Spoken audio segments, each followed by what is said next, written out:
Hello guys, അപ്പം നമുക്കിന്നൊരു travel vlog ആയാലോ. കുവൈറ്റുകാരുടെ അഹങ്കാരം എന്ന് തന്നെ നമുക്ക് പറയാൻ പറ്റുന്ന ഒരാണ് കുവൈറ്റ് മാജിക് മോൾ.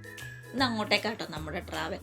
ഇതിൻ്റെ ഏറ്റവും വലിയ രണ്ട് ബെനിഫിറ്റ് എന്ന് പറയുന്നത് ഇതിലേക്ക് എൻട്രൻസ് ചെയ്യാനുള്ള ഫീസും ഇല്ല. അതുപോലെ തന്നെ ഏത് ഏജുകാർക്ക് വന്നാലും എൻ്റർടൈൻമെൻറ്റ് ചെയ്യാവുന്ന രീതിയിലാട്ടോ ഇവിടുത്തെ ഓരോ കാര്യങ്ങൾ അവർ സെറ്റ് ചെയ്ത് വെച്ചിരിക്കുന്നത്.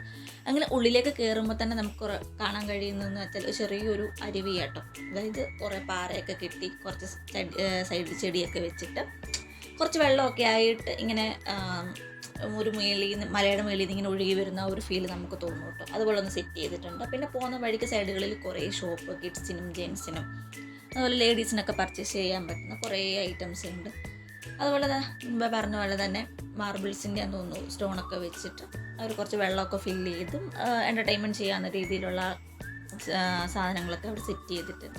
പുറത്തിൻ്റെ മെയിൻ ഹൈലൈറ്റ് എന്ന് പറയുന്നത് ഇതിൻ്റെ പുറത്താണല്ലോ. നമ്മൾ ഉള്ളിൽ കാണുന്ന ഒരു മാള് മാത്രമല്ല ഇതിൻ്റെ പുറത്താണ്. ഫസ്റ്റ് ടൈമാണ് നമുക്ക് ശരിക്കും എനിക്ക് ഇതിൻ്റെ പുറത്താണ് കുറച്ചും കൂടി. അതായത് ഈ നടന്നു പോകുന്ന വഴിയെല്ലാം ഫുള്ള് വെള്ളമായിരുന്നു. ഫുള്ള് വെള്ളമായിട്ട് നമുക്ക് അത്ര ഇറങ്ങാനൊന്നും പറ്റില്ല പുറത്ത്. പക്ഷെ ഇപ്പം എനിക്കൊന്ന് ഈ ഇവിടെ പുറമേ കാണുമ്പോൾ ജസ്റ്റ് മാള് വലിയ ഇറക്കത്തിന് ടൈം എങ്ങാണ്ടാന്ന് തോന്നുന്നു. ഏത് ടൈമിലെ വെള്ളം ബാക്കിലേക്ക് വലിയുന്നതെന്ന് എനിക്കറിയത്തില്ല. പക്ഷെ എന്തായാലും കടൽ നല്ലോണം ഉള്ളിലേക്ക് വലിഞ്ഞ് നിൽക്കുമായിരുന്നു കേട്ടോ. അതുകൊണ്ട് തന്നെ നല്ല വെള്ളവും കുറവായിരുന്നു, തിരമാലയും ഒന്നും ഇല്ലായിരുന്നു കേട്ടോ. അങ്ങനെ വെള്ളം എന്തായാലും ഇത്രയും വെള്ളം കുറവല്ല, എന്നൊന്നും ഇറങ്ങിയേക്കാലോ എന്ന് വിചാരിച്ചതാ. വെള്ളത്തിൽ കൊടുക്കുക ഇങ്ങനെ ചുമ്മാ ഇങ്ങനെ നടന്നുകൊണ്ടിരിക്കുക കേട്ടോ. ശരിക്കും കടൽ ഉള്ളിലേക്ക് വലിഞ്ഞു പോയി കേട്ടോ. അല്ലാതെ നമുക്ക് ഇങ്ങോട്ടേക്കൊന്നും ഇറങ്ങാൻ പറ്റത്തൊന്നുമില്ലായിരുന്നു. ഒരുപാട് പിള്ളേർ, ഒരുപാട് ഫാമിലീസൊക്കെ വന്ന് എൻ്റർടൈൻമെൻറ്റ് ചെയ്യുന്നുണ്ട്. ഒരുപാട് കുട്ടികളെല്ലാം വന്ന് വെള്ളത്തിൽ കളിക്കുകയും, കാരണം വെള്ളം നല്ല കുറവായതുകൊണ്ട് തന്നെ അവർക്ക് ഇറങ്ങി കളിക്കാനുള്ള ഒരു ഇതുണ്ടായിരുന്നു. അപ്പം അങ്ങനെ അവരെല്ലാവരും വെളിയിലിറങ്ങി ഭയങ്കര കളിയായിരുന്നു കേട്ടോ. പിന്നെ ഇതിൻ്റെ പകൽ പോകുമ്പോൾ എപ്പോഴും പകൽ പോകണമെന്ന് വിചാരിക്കും കേട്ടോ, ഇതിൻ്റെ കറക്റ്റ് ഒരു കളറിൻ്റെ വ്യൂ കിട്ടാൻ വേണ്ടിയിട്ട്. പക്ഷേ ഇറങ്ങുമ്പം രാത്രിയാവും, എന്താണെന്നറിയില്ല. അങ്ങനത്തെ ഫാമിലീസൊക്കെ, ഒരുപാട് ഫാമിലീസൊക്കെ ഫുഡൊക്കെ പ്രിപ്പയർ ചെയ്ത് വന്നിട്ട് അവിടെ വന്ന് സൈഡിൽ വന്നിരുന്ന് കഴിക്കും കേട്ടോ. നല്ല കാറ്റും കൊണ്ട് അവിടെ.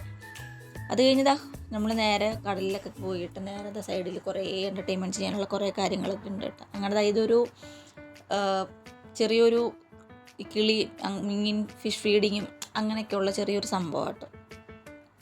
അതിൻ്റെ ഉള്ളിലൊക്കെ കയറണം എന്നുണ്ടെങ്കിൽ നമ്മൾ ടിക്കറ്റ് എടുക്കണം. പിന്നെ അങ്ങനെ നടന്നു പോകുന്ന വഴി നമ്മളുടെ ഒട്ടകത്തിനെ കണ്ടു കേട്ടോ. ഇതിപ്പോൾ ആൾക്കാർ വരുമ്പം ഇത് റൺ ചെയ്യും, എല്ലാത്തോണ്ടും അതിനോട് പാർക്ക് ചെയ്ത് വെച്ചേക്കട്ടോ. അങ്ങനെ പിന്നെ കുട്ടികൾക്ക് എൻ്റർടൈൻമെൻറ്റ് ചെയ്യാനുള്ളതാണ് ഈ ഒരു സൈഡ് ഫുള്ള് കേട്ടോ. അവർക്കുള്ള റൈഡും അതുപോലെ കാറ്, ട്രെയിന്, പിന്നെ അതുപോലെ മറ്റേ നമ്മുടെ ചെറിയൊരു വണ്ടർലാ പോലെ പറയും, വണ്ടർലാൻഡ്. ഇതിൻ്റെ പേര് തന്നെ വണ്ടർലാൻഡ് എന്നാട്ടോ ഈ ഒരു സൈഡിൻ്റെ.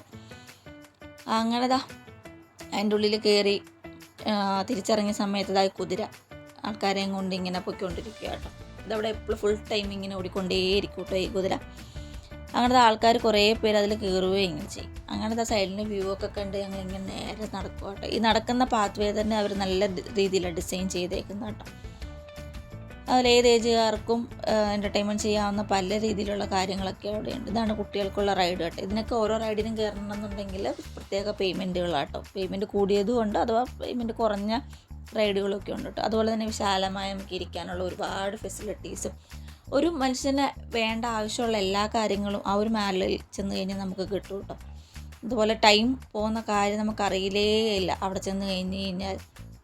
അതുപോലെ കാര്യങ്ങളുണ്ട് അവിടെ കാണാനും എൻ്റർടൈൻമെൻറ്റ് ചെയ്യാനും ഒക്കെ ആയിട്ട്. പിന്നെ നമ്മൾ നേരെ ഒരു ഡോളിൻ്റെ ഒരു ഷോപ്പ്, ഡോള് പലതരത്തിലുള്ളത് കണ്ടോ.